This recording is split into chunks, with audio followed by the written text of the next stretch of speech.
আজ এই হাজারো মানুষের সামনে দাঁড়িয়ে এই মিডিয়ার সামনে পরিষ্কারভাবে আমি আবারও বলে দিতে চাই, সংসদের দক্ষিণ প্লাজায় দাঁড়িয়ে বাংলাদেশ জাতীয়তাবাদী দল যে জুলাই সনদে সই করে এসেছে, সেই জুলাই সনদের প্রত্যেকটি শব্দ, প্রত্যেকটি অক্ষর আমরা ইনশাআল্লাহ এক এক করে বাস্তবায়ন করব। কিন্তু বারবার পরিষ্কারভাবে এই কথা বলে দেওয়ার পরেও আমরা দেখলাম যে কিছু রাজনৈতিক দল সংসদে এবং সংসদের বাইরে জনগণকে বিভ্রান্ত করার জন্য কিছু কথাবার্তা তারা বলা শুরু করেছে। আজকে ষড়যন্ত্রের গন্ধ পাচ্ছি আমরা।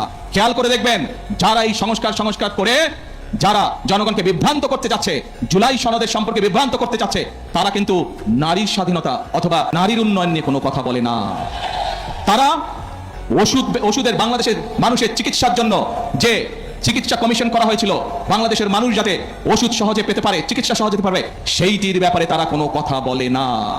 কিভাবে প্রশাসনকে ঠিক করতে হবে সেইটির কথা তারা বলে না। কিভাবে আইন শৃঙ্খলা ঠিক করতে হবে সেইটির কথা তারা বলে না। তারা শুধু সংবিধান এই বিষয়ে কথা বলে। প্রিয় ভাই বোনেরা, দেখেন তারা কিভাবে বিভ্রান্ত করছে। নির্বাচনের সময় আমি আপনাদের বলেছিলাম যে কিভাবে তারা বিভ্রান্ত করছে। এই গুপ্ত বিভ্রান্তকারীরা আবারও এখন এই বিভ্রান্তের কাজ শুরু করেছে। তারা দুদিন আগের ঘটনা, এই গতকালকের ঘটনা, ময়মনসিংহের ওদিকে একটি জেলায় একটি ব্যক্তিগত তুচ্ছ ঘটনা ঘটেছে। এক ছেলে এক মেয়ের সাথে প্রেম করতো, তারা বিয়ে শাদী করেছে, তাদের পরিবারের সমস্যা দেখেছেন আপনারা, ফেসবুকে দেখেছেন না? কিন্তু সাথে কি এটাও দেখেছেন একটি পারিবারিক একটি ব্যক্তি ঘটনাকে কারা রাজনৈতিক রূপ দিয়ে দেশে অশান্তি সৃষ্টির চেষ্টা করেছে?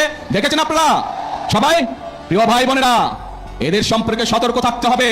মুক্তিযুদ্ধের সময় আমরা দেখেছি তারা কিভাবে বিভ্রান্তির চেষ্টা করেছে দেশের মানুষকে।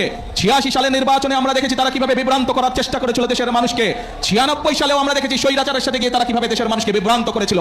2008 সালেও আমরা দেখেছি সেই ওয়াল 11-এর সাথে যোগ দিয়ে তারা কিভাবে বিভ্রান্ত করেছিল দেশের মানুষকে। প্রিয় ভাই বোনেরা, আমরা দেশের মানুষের জন্য ফ্যামিলি কার্ড করতে চাই, কৃষক কার্ড করতে চাই, ইমাম মুয়াজ্জিম সাহেবদের জন্য আমরা সম্মানের ব্যবস্থা করতে চাই, খাল খনন করতে চাই, বৃক্ষরোপণ করতে চাই, দেশের যুবকদের কর্মসংস্থানের জন্য বিদেশে এবং দেশে কর্মসংস্থানের কথা করতে চাই।